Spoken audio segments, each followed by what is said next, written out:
Meu pai exigente queria que eu fosse uma dona de casa. Cresci em um ambiente doméstico que era basicamente um inferno tanto para mim, 20F, quanto para minha mãe, 48F. Meu pai, 50M, teve 2 filhos antes de mim e 2 filhos depois de mim, todos meninos que teve com minha mãe. E como eu nasci bem no meio, fui alvo de muitas coisas. Alguns exemplos. Meu pai frequentemente perguntava a cada um de nós o que queríamos da loja como recompensa por ir bem na escola. Meus irmãos sempre conseguiam o que queriam. Eu mal conseguia o que queria. Nos aniversários, meus irmãos podiam ver os filmes que quisessem. Eu nunca podia escolher o filme que queria ver. Se eu pedisse algo para o Natal, provavelmente não ganharia, a menos que fosse de outro membro da família. Sempre que um de nós ia mal na escola, eu sempre recebia as maiores punições, enquanto meus irmãos se safavam facilmente. Meu pai permitia que meus irmãos o observassem quando ele cozinhava para que pudessem aprender. Eu tive que aprender a usar coisas como a churrasqueira por conta própria. Meus irmãos podiam usar sungas ou um maiô. Eu só podia usar um maiô de uma peça, o que eu odiava porque tornava ir ao banheiro desconfortável. Meu pai sempre ia apoiar meus irmãos quando tinham um evento. Quando eu tinha tudo que recebia era crítica constante. O pior de todos. Sempre que meus irmãos recebiam dinheiro de aniversário ou Natal, gastavam em doces, brinquedos, roupas, etc. Nem mesmo era permitido por meu pai tocar no meu dinheiro, e contei que dos 7 aos 15 anos, eu tinha mais de $800 em dinheiro que me foi negado. Isso piorou muito quando entrei no ensino médio. Meus irmãos mais velhos, Matt e Kylie, nomes fictícios, perceberam que eu estava sendo excluída e conversamos sobre isso com nossos irmãos mais novos. E agora todos nos incluímos em nossas celebrações. Mas de repente meu pai estava constantemente dizendo aos meus irmãos para não interagirem comigo de forma alguma e fingirem que eu não estava lá. E então de repente minhas coisas começaram a desaparecer. Começou com meu apontador de lápis e um cartão ou algo assim. Depois, escalou para meus itens desaparecendo, e depois meus filmes. E qualquer coisa que eu comprasse com meu próprio dinheiro sumiria no dia seguinte. Então, quando confrontei meu pai sobre isso, ele não negou o que fez e disse que jogou tudo fora porque eu estou crescendo para ser uma dona de casa que não precisa dessa porcaria. Eu disse a ele que não quero ser uma dona de casa, quero conseguir um emprego real. Ele então me mandou para o meu quarto. E quando entrei no ensino médio, descobri que meus maios tinham sido jogados fora, algumas das minhas camisetas legais tinham sido jogadas fora, até mesmo meu celular tinha sido jogado fora. Quando descobri que aquilo tinha sido jogado fora, tentei manter a calma na escola naquele dia, mas acabei desmoronando no meio da aula. E quando meus pais descobriram o que aconteceu, meu pai me expulsou. Meus irmãos mais velhos já tinham se formado no ensino médio e estavam morando juntos para economizar dinheiro, então fui morar com eles. E fiz terapia, e eventualmente descobri que minhas coisas não foram jogadas fora. E foi aí que descobri a verdade. Meu pai tentou jogar tudo fora para me preparar para ser uma dona de casa para que pudesse me casar com um dos colegas de trabalho dele. Mas quando desabei chorando na escola, ele me expulsou para não ter que me ouvir, porque no momento em que eu chorava, ele decidiu abandonar o plano e encobrir suas trilhas. Você pode estar se perguntando onde minha mãe estava nisso tudo. Ela fez tudo o que pôde para me ajudar, mas o próprio marido dela não a ouvia. Eu era a filha do meio e ele achava que tinha direito a tudo em relação a mim, porque sou sua filha e se ele quiser que esta seja minha vida, está em minha vida. Não é de admirar que eu sendo expulsa tenha levado ao divórcio deles. E se você está se perguntando sobre meus irmãos mais novos, eles não querem nada com meu pai e se recusam ativamente a ir para a casa dele. E morar com Matt e Kylie foi facilmente a melhor decisão que tomei. Descobri que todas as minhas coisas foram salvas do lixo e colocadas em um depósito, e recuperei a maioria das minhas coisas. E as roupas que não me serviam mais foram vendidas em um bazar. O quintal de Matt e Kylie também tinha uma piscina e uma banheira de hidromassagem, e finalmente pude experimentá-las usando um biquíni. Graças à ajuda da minha mãe e dos meus irmãos mais novos, consegui confessar para minha melhor amiga, que agora é minha namorada. Quando fiz 18 anos, saí da minha concha e coloquei piercings nas orelhas, no umbigo e nos mamilos. Quando me formei, comemoramos na casa de Matt e Kylie. Toda a família estava lá, exceto meu pai. Onde ele estava, afinal? Ele foi preso por um acidente de carro por dirigir sob a influência de maconha e está na cadeia há alguns anos aguardando julgamento. Bom, que se dane ele. Agora estou morando fora da casa de Matt e Kylie, ou melhor, apenas da casa de Matt, porque Kylie se mudou. Eles compraram uma casa para mim e minha namorada que, é claro, tinha uma piscina e uma banheira de hidromassagem. Então, para o meu pai, que se dane por ser absolutamente terrível como pai, e que se dane por ser terrível comigo porque eu nasci no meio. Eu não sou o cara do vinho aqui. Edição, tempos verbais. Contexto: sou um sommelier, historiador de vinhos por profissão e administro uma loja internacional de garrafas, sala de degustação. Também tenho deficiência auditiva e uso um aparelho auditivo sobre a orelha direita que se parece com fones de ouvido Bluetooth esportivos. Recentemente, fizemos um comercial para a loja, no qual apareço. É um comercial bastante bom que passa em 8 canais a cabo da minha região, e ocasionalmente sou reconhecido por pessoas aleatórias como resultado. Isso será importante. Cerca de um mês atrás, eu estava na Albertsons, uma cadeia de supermercados-farmácias, comprando ração para gatos e ingredientes para o jantar. Como regra geral, gosto de verificar a seção de vinhos deles para garantir que não tenha nada que já vendemos. Enquanto eu estava inclinado, olhando as prateleiras mais baixas, senti uma mão no meu ombro. Assumi que era alguém me alertando sobre sua presença e a intenção de se aproximar. Pessoalmente, não tenho problema com isso. Partes da minha loja são bastante apertadas, então isso acontece o tempo todo no trabalho. Sem problemas. Então, senti a mão novamente, mas desta vez foi mais deliberada. Tomei isso como um sinal de que essa pessoa é apenas sem tato, e me movi um pouco para a esquerda.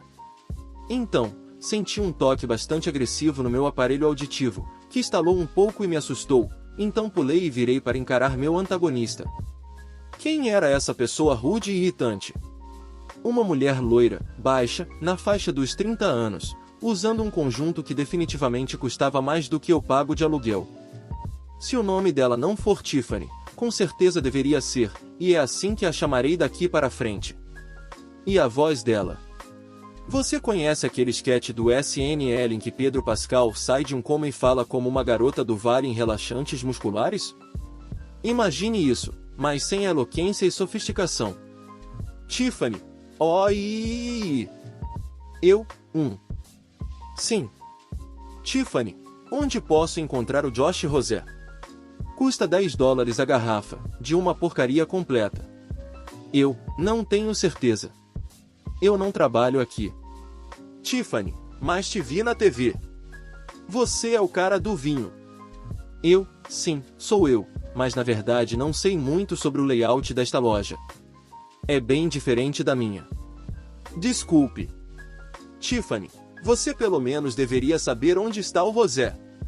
Estávamos a cerca de 15 pés da seção de rosé, então apontei para ela. Dada a diferença de altura entre nós, imagino que ela não conseguia ver por cima do suporte que estávamos encarando. Ela fez careta para mim. Tiffany, era tão difícil assim? Se reviradas de olhos fossem audíveis, as minhas poderiam ser ouvidas na Austrália. Dei de ombros. Tiffany, eles tinham melhor ter Josh Rosé. E ela se foi. Decidi sair enquanto estava indo bem, como dizemos por aqui, então continuei minhas compras. Peguei o que precisava para o espaguete, o que levou cerca de 15 minutos. Ao caminhar em direção ao caixa, ouvi uma voz familiar. Tiffany, eles não têm Josh Rosé. Você disse que teriam Josh Rosé. Eu te apontei na direção da seção de rosé. Nunca disse que tinham algo. Talvez você possa encontrar, meu amigo Rei, o sommelier de vinhos aqui, e fazer acordos para ele trazer. Isso é totalmente algo que ele pode fazer. Tiffany, eu farei isso. Onde ele está? Eu não faço ideia. Novamente, eu não trabalho aqui. Tiffany, uau, você é inútil. Que sommelier de vinhos você é?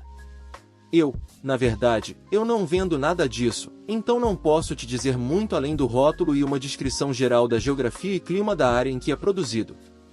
Tiffany, quem se importa com essa porcaria? Você se surpreenderia. Deveria vir à loja algum dia. Mostrarei e contarei qualquer coisa que você queira. Tiffany, como se eu fosse alguma vez para a sua loja. Irei para vinícola a 40 minutos de distância, e comprarei lá. Agora, eu poderia ter feito muitas coisas nesta situação. Poderia ter dito a ela que eles também não o tinham. Também poderia ter dito a ela que o Safeway, a cerca de meia milha de distância, o tinha. Não fiz nenhuma dessas coisas. Desejei a ela um feliz feriado e fui para o caixa, e isso foi tudo. Até a manhã seguinte. Aparentemente, Tiffany ligou para a loja e deixou uma mensagem descrevendo meu terrível serviço e péssima atitude. Naturalmente, meu chefe me perguntou sobre isso, então contei a ela a história. Rimos bastante, mais uma vez, foi isso. Até 2 dias depois. Recebi uma mensagem de Ray perguntando por que uma mulher louca disse, o cara do vinho me disse para te encontrar. Aparentemente, Tiffany voltou e o abordou, alegando que eu a instruí. Mais uma vez, contei a história e também rimos muito, depois seguimos em frente. Mais uma vez, foi isso. Até o dia seguinte. Minha chefe veio até minha mesa e disse, acho que aquela mulher maluca nos deu uma crítica ruim no Yelp. Mais um revirar de olhos audível. A crítica foi destrutiva e totalmente sobre minha conduta na Albertsons. Teria sido uma boa risada, exceto que, mesmo sendo tão desequilibrada quanto era, ainda prejudicou nossa classificação geral. Nosso gerente de escritório conseguiu entrar em contato com o Yelp e explicar a situação, e a crítica foi removida. Tiffany manteve sua palavra, no entanto. Nunca mais a vi, embora seu nome tenha se tornado uma piada recorrente sempre que temos um cliente com sua disposição. E isso, caro leitor, é isso.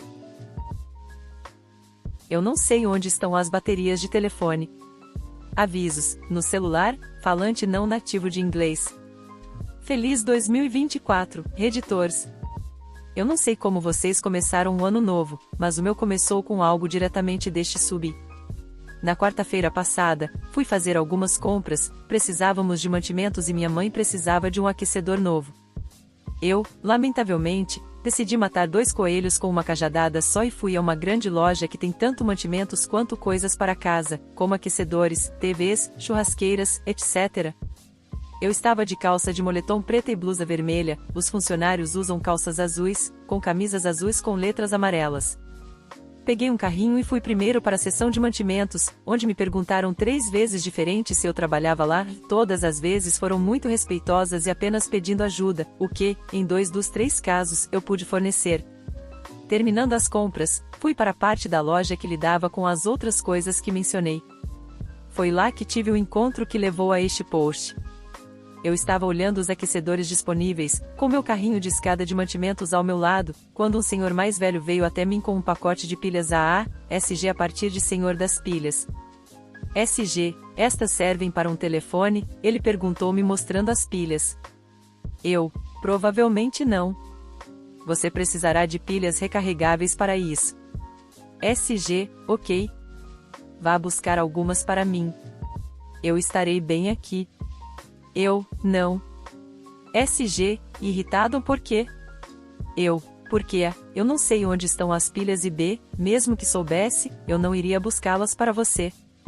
SG, isso não é uma maneira adequada de falar com um cliente pagante. Eu, na verdade. SG, e não saber onde está algo na sua loja? Eu, minha loja. SG, é absurdo, tradução literal da palavra que ele usou. Vou reclamar com a gerência. Eu, ok. Faça como quiser, e pegando meu carrinho, me afastei. Pelos próximos 5 minutos, ele me seguiu pela loja, vermelho de raiva e reclamando sobre um funcionário indisciplinado até que um funcionário real parou e explicou a ele que eu era uma cliente e não uma funcionária.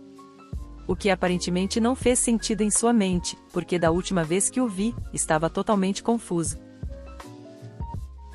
Então me processe. Pode fazer. Sou um veterano militar que foi ferido no Iraque. Menciono isso apenas porque é importante para a história. Trabalhei para essa empresa, digo empresa, mas na realidade era um cara que possuía algumas empresas e era a pessoa mais rica de uma cidade muito pequena. É importante dizer como cheguei a essa situação, vou tentar ser rápido para chegar ao cerne da questão. Entrei para o exército antes mesmo de concluir o ensino médio, com aniversários tardios e tudo mais. Escolhi uma carreira militar que achei que gostaria, e como adoro trabalhar em coisas, tornei-me mecânico. Oferecia um ótimo bônus de inscrição, então isso foi um benefício. Passei pela formação básica, gastando apenas com necessidades básicas, economizei bastante. Economizei ainda mais durante o treinamento avançado para minha especialidade militar, trabalho militar, e quando terminei ambos, tinha metade do meu bônus de inscrição e quase um ano inteiro de salário na minha conta bancária. Na minha idade, a maioria teria gastado tudo, mas eu investi no mercado de ações, em Bitcoin e paguei a casa dos meus pais. Com algumas missões no exterior, a outra metade do meu bônus e a única coisa em que realmente gastei dinheiro, além do necessário, foi meu outro. Desnecessário dizer que eu tinha algum dinheiro guardado e também o investi. Em resumo, quando fui dispensado, estava bastante confortável, mesmo depois de um divórcio complicado. Não me entenda mal, eu não tenho dinheiro bobo, mas por causa dos divórcios, muitas ações foram resgatadas e divididas, e se alguém acompanha o Bitcoin ao longo das últimas 2 décadas, sabe como isso aconteceu. Após meu divórcio, trabalhei para recuperar o que perdi e depois apenas para me manter ocupado. Como eu disse, adoro trabalhar como mecânico e ia para onde quer que sentisse que um bom mecânico pudesse ganhar dinheiro. Depois de uma década disso, decidi fincar raízes em uma cidade pequena, pois seria agradável e tranquila. Nesse ponto, eu estava cansado de sempre trabalhar nos carros de outras pessoas e queria dedicar tempo ao meu carro. Comprei uma casa pequena e vi um cartaz de precisa-se de ajuda na oficina local. Pensei que seria um trabalho simples para mim e uma maneira de cobrir minhas poucas despesas. Eu pego um formulário no escritório, recebendo olhares de todos os tipos dos moradores da cidade. A propósito, tenho 6 em 3 desde que fui dispensado do exército, parei de cortar o cabelo e fazer a barba, e tenho uma manga completa de tatuagens. Desnecessário dizer que a maioria das pessoas atravessa a rua em vez de passar por mim.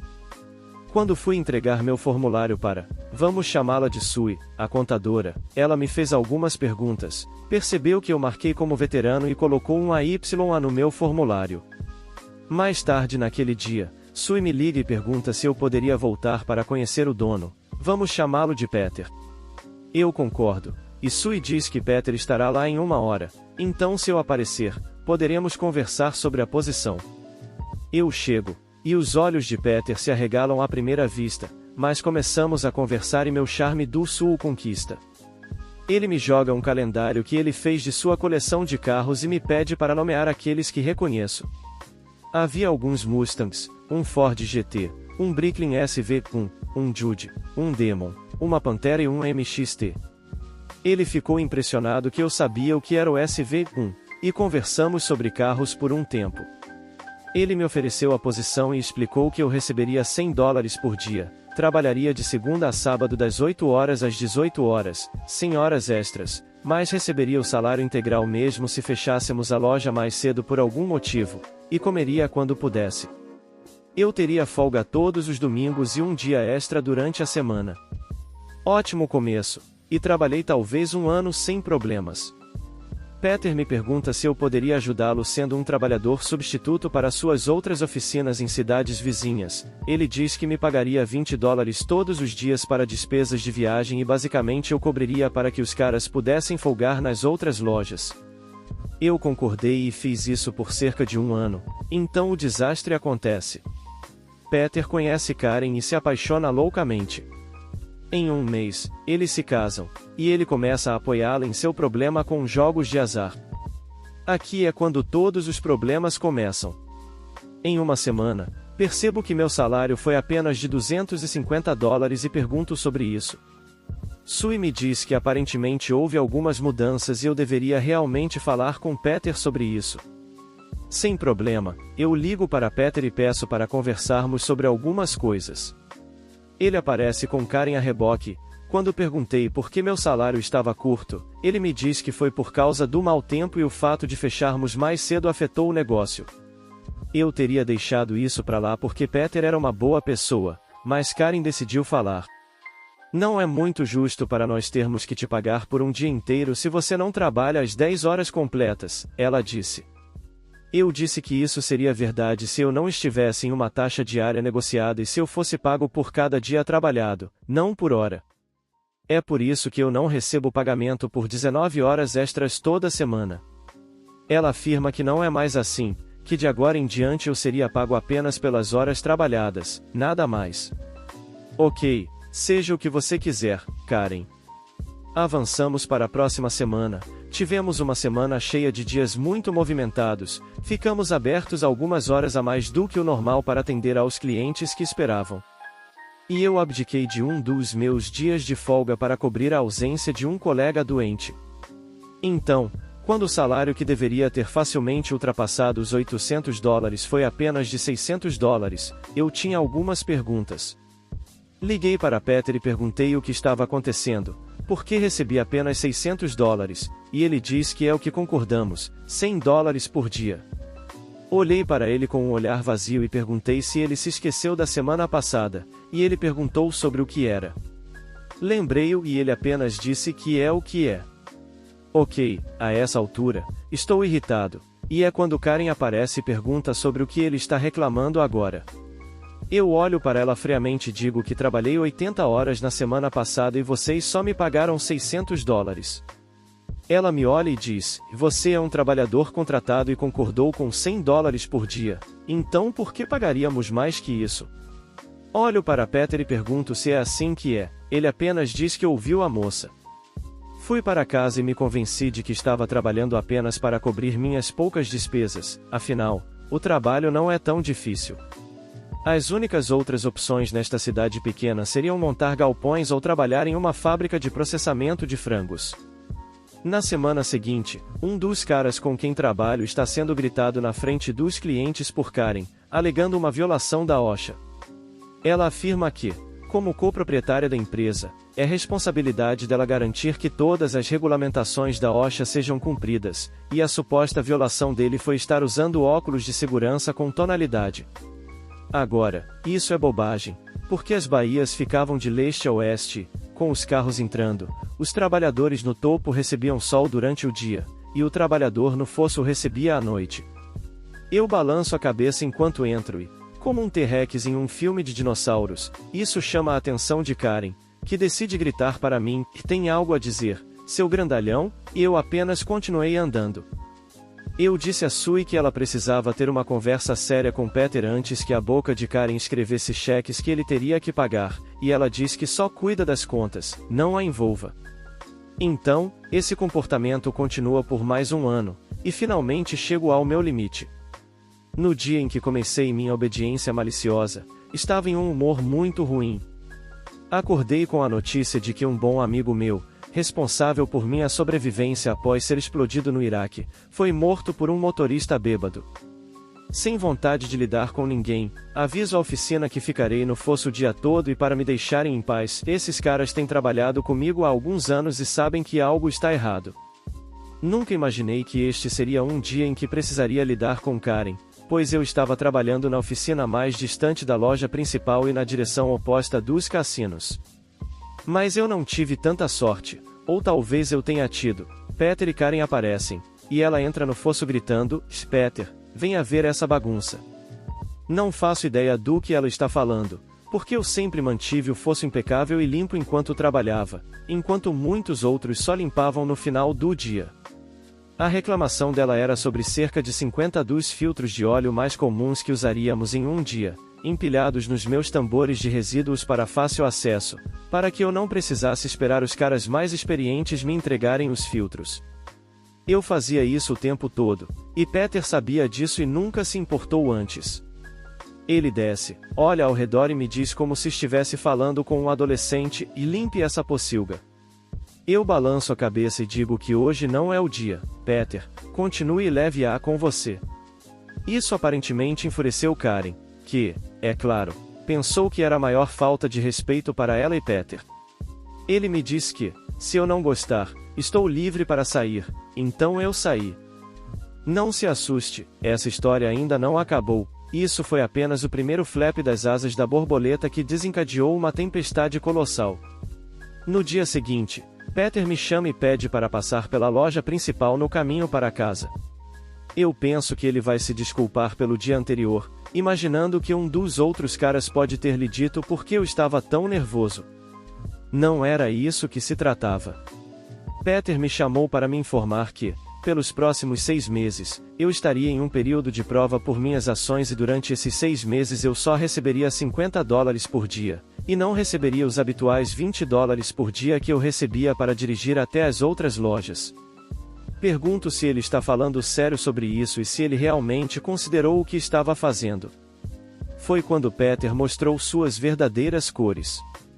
Ele me disse que eu tinha sorte de não ter sido demitido por minha constante falta de respeito em relação a ele e à coproprietária Karen. Como se ele tivesse pena de mim por ser um veterano deficiente financeiramente. Eu nunca discuti meu dinheiro com ninguém com quem trabalhava. Pelo que eu podia perceber, a razão pela qual Peter pensava que eu estava quebrado e desesperado era puramente com base na minha aparência.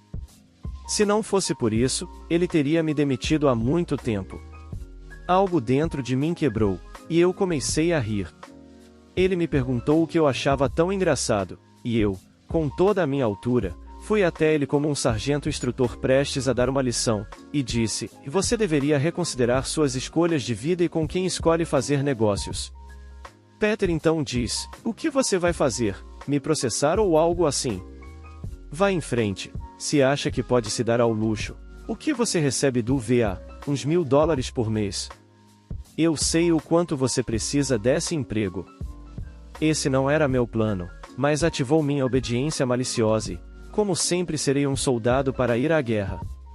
Naquele dia, chamei um advogado trabalhista, paguei os $3.000 de adiantamento e iniciei meu processo por ambiente de trabalho inseguro, horas extras não pagas e violações do salário mínimo. Tudo isso enquanto continuava a trabalhar para ele. Foi glorioso, mas ainda não o suficiente. Levou cerca de 6 meses do meu período de probação para que o advogado finalizasse toda a papelada e a registrasse, fazendo isso devagar conforme minha solicitação, e esse advogado era um ex-fuzileiro naval, então acredito que ele tinha uma ideia do que eu tinha em mente. Depois que tudo estava pronto, meu advogado apresentou a papelada, e Peter e Karen foram notificados na loja principal enquanto eu estava trabalhando. Eles leram os documentos, e o servidor do processo para meu advogado ficou por perto para ser testemunha do que eu sabia que aconteceria. Quando leram que eu estava processando-os, Karen e Peter perderam a cabeça. Peter grita que deveria te dar uma surra, seu ingrato de merda, e Karen grita que você está fudido, está demitido, seu covarde, aposto que nem era realmente militar. O servidor do processo registrou tudo, entregou ao meu advogado, que acrescentou à ação uma demissão ilegal, pois é ilegal demitir um funcionário porque está processando você. No dia seguinte, abri minha Lube Shop Carvaz Combo e comecei a recrutar meus ex-colegas a um salário mais alto, além de comissão. Eles também queriam participar do processo, e meu advogado ficou mais do que feliz em adicioná-los. Então, 2 anos depois, após intimações para obter imagens das câmeras de segurança das lojas, a análise dos livros dos últimos 5 anos e depoimentos juramentados, fomos para uma mediação para resolver. Eles ofereceram irrisórios $50.000 para serem divididos entre os 15 de nós no processo quando nem mesmo cobria as horas extras não pagas. Recusamos, então nosso Apache chegou para salvar o dia, enviado pelo IRS, entregue ao meu advogado devido ao pedido dos documentos fiscais da empresa. Peter mantinha cada loja de lubrificação como sua própria LLC individual, cada uma com seu próprio número de identificação fiscal e registro de emprego. Peter e Karen acharam que seria uma jogada inteligente pedir um crédito fiscal por empregar um veterano em cada uma das 6 lojas. Em sua declaração, afirmavam que empregavam um veterano, eu, como funcionário em tempo integral, trabalhando no mínimo 36 horas por semana com uma taxa de $12 por hora. O governo concede um desconto fiscal às empresas que empregam veteranos. Na próxima mediação, meu advogado apresentou os relatórios ao advogado deles e ao mediador, e após uma rápida discussão de 20 minutos, Peter e Karen voltaram concordando em resolver a nosso pedido de $400.000 em horas extras não pagas, a serem divididos entre os 15 de nós, todas as taxas legais e um acordo pessoal pela demissão ilegal de $20.000 para cada loja onde eu era listado como funcionário, bem como salários não pagos pelos 6 meses em que recebi apenas $5 por hora.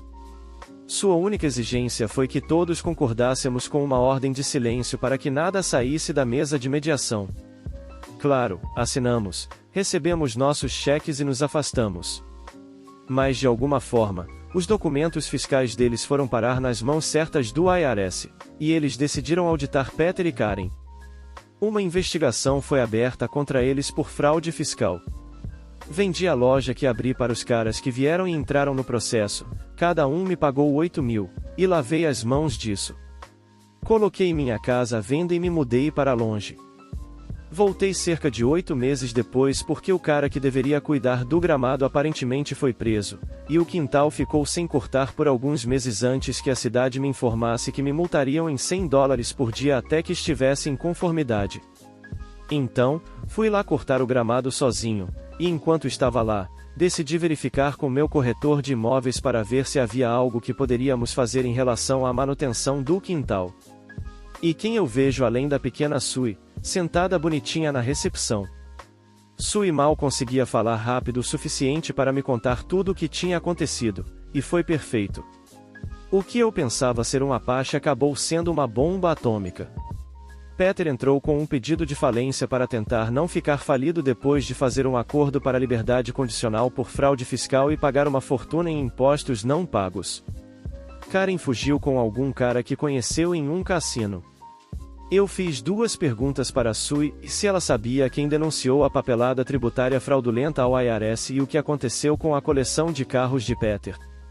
Ela me disse que não fazia ideia e pediu para verificar o estacionamento atrás do escritório de corretores antes de sair. Ao sair, dei uma olhada atrás do escritório de corretores e vi um Bricklin SV, um verde de segurança.